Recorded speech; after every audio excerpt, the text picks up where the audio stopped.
કાર્યક્રમને આગળ ધપાવતા આપણા લોક લાગેલા ધારાસભ્ય કપરાડા જીતુભાઈ ચૌધરી સાહેબને વિનંતી કરીશ.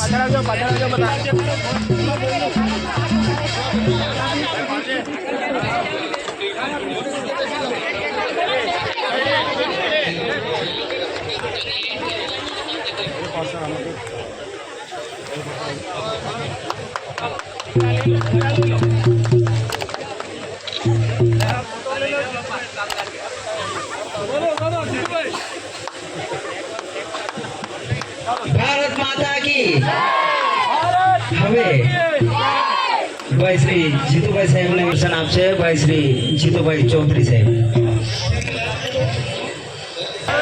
બોલો ભારત માતા કી જય.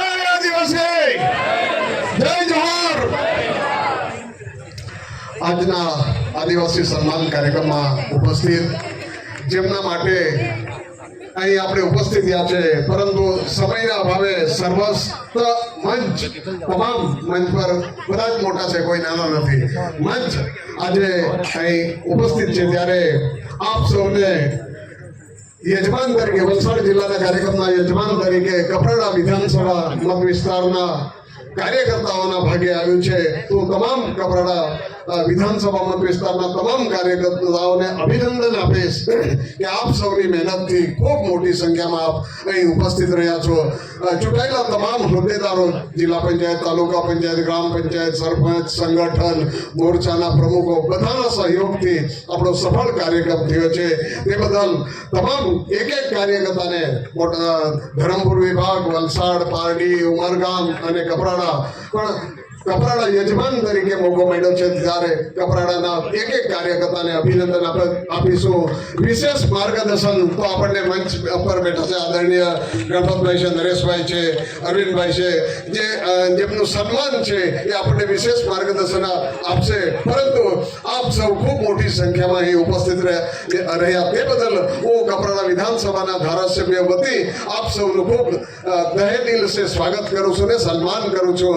આજે આપણે હંમેશા આપણે જોઈએ છે કે ભારતીય જનતા પાર્ટીના ભારત દેશના યશસ્વી વડાપ્રધાન નરેન્દ્ર મોદી સાહેબના નેતૃત્વની અંદર આજે આખા ભારત દેશમાં નહીં વિશ્વની અંદર આપણો ડંકો વાગી રહ્યો છે. તો આપણા ગુજરાતમાં કેમ નહીં? ગુજરાતના પનોતા પુત્ર ભારત દેશના યશસ્વી વડાપ્રધાન છે ત્યારે એમના નેતૃત્વમાં ગુજરાતની અંદર ગુજરાતના મુખ્યમંત્રી આદરણીય ભૂપેન્દ્રભાઈ પટેલ અને આપણા ભારતીય જનતા પાર્ટીના અધ્યક્ષ જગદીશભાઈ વિશ્વકર્મા અને તમામ આગેવાનોના નેતૃત્વમાં આપણે કામ કરી રહ્યા છે. ત્યારે આપ સૌને હું ચોક્કસ એટલો અભિનંદન આપીશ કે કોઈ પણ કાર્યક્રમ, કોઈ પણ ભારતીય જનતા પાર્ટીનો કાર્યકર છે જે અદનો કાર્યકર્તા છે એ કોઈ પણ કાર્ય માટે પાછળ પડતો નથી, હંમેશા આગળ હોય છે અને હંમેશા દોડીને કામ કરે છે. એને હું અભિનંદન આપીશ. મારી બહેનો છે, ભલે કદાચ મિટિંગમાં ઓછી આવે પણ વોટ કરવા આવે ત્યારે 50%થી ઉપર બહેનો પણ કમ્પલસરી વોટ કરવા માટે આવે છે. કદાચ મિટિંગમાં ઓછી આવે કારણ કે બધાનું પોતપોતાનું કામ હોય ના આવી શકે, છતાં પણ આજે મારી બહેનો ખૂબ મોટી સંખ્યામાં આવી છે. તો બહેનોને પણ અભિનંદન આપીશ. ભાઈઓ તો કાયમી જેમ ભારતીય જનતા પાર્ટીના જે કાર્યકર છે એ અદનો કાર્યકર ખૂબ મહેનત કરી એને ભારતીય જનતા પાર્ટીને આજે એટલી મજબૂત પાર્ટી બનાવી છે. તો એક એક કાર્યકર્તાનો અને આયોજકો તમામનો ખૂબ ખૂબ ધન્યવાદ. ભારત માતા કી જય. જય જય ગરવી ગુજરાત.